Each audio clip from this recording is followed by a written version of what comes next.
ಮುಖ್ಯಮಂತ್ರಿ ಡಿಕೆ ಶಿವಕುಮಾರ್ ಅವರು ಬೆಳಗಾವಿ ಪ್ರವಾಸದ ಅಂಗವಾಗಿ ಗುರುವಾರ ರಾತ್ರಿ ನಗರದ ಖಾಸಗಿ ಹೋಟೆಲ್ನಲ್ಲಿ ಕಾಂಗ್ರೆಸ್ ಶಾಸಕರು ಹಾಗೂ ಮುಖಂಡರಿಗಾಗಿ ಔತಣಕೂಟ ಆಯೋಜಿಸಿದ್ದರು.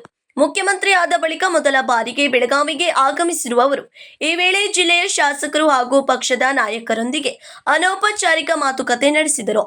ಔತಣಕೂಟದಲ್ಲಿ ಸಚಿವ ಸತೀಶ್ ಜಾರಕಿಹೊಳಿ, ಶಾಸಕ ರಾಜು ಕಾಗೆ, ಮಹಂತೇಶ್ ಕೌಜಲಗಿ, ವಿಶ್ವಾಸ್ ವೈದ್ಯ, ಪ್ರಸಾದ್ ಅಭಯ, ಶ್ರೀನಿವಾಸ್ ಮಾನೆ, ಯಾಸಿರ್ ಖಾನ್ ಪಠಾಣ್, ಅಶೋಕ್ ಪಟ್ಟಣ್, ಬಾಬಾ ಸಾಹೇಬ್ ಪಾಟೀಲ್, ಮಾಜಿ ಶಾಸಕಿ ಅಂಜಲಿ ನಿಂಬಾಳ್ಕರ್, ವಿಧಾನ ಪರಿಷತ್ತಿನ ಸದಸ್ಯ ಚಂದ್ರರಾಜ್ ಹಟ್ಟಿಹೊಳಿ ಹಾಗೂ ರಾಹುಲ್ ಜಾರಕಿಹೊಳಿ ಸೇರಿದಂತೆ ಹಲವು ನಾಯಕರು ಭಾಗವಹಿಸಿದರು.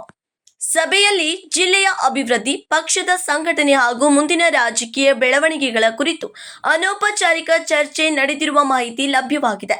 ಅಲ್ಲದೆ ಶಾಸಕರ ವಿಶ್ವಾಸವನ್ನ ಮತ್ತಷ್ಟು ಬಲಪಡಿಸುವ ಉದ್ದೇಶದಿಂದ ಮುಖ್ಯಮಂತ್ರಿ ಡಿಕೆ ಶಿವಕುಮಾರ್ ಅವರು ಈ ಔತಣಕೂಟವನ್ನು ಆಯೋಜಿಸಿದ್ದಾರೆ ಎಂದು ಪಕ್ಷದ ಮೂಲಗಳು ತಿಳಿಸಿವೆ. Vinod Kolkar, KMM Kannada news, Belagavi.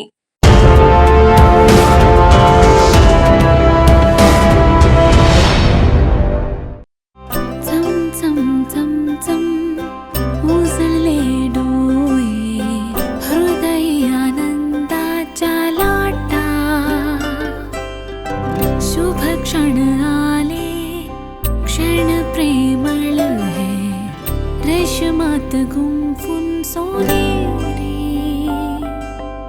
BS Channabasappa and Sons, The Textile Mall, Tilakwadi, Belagavi.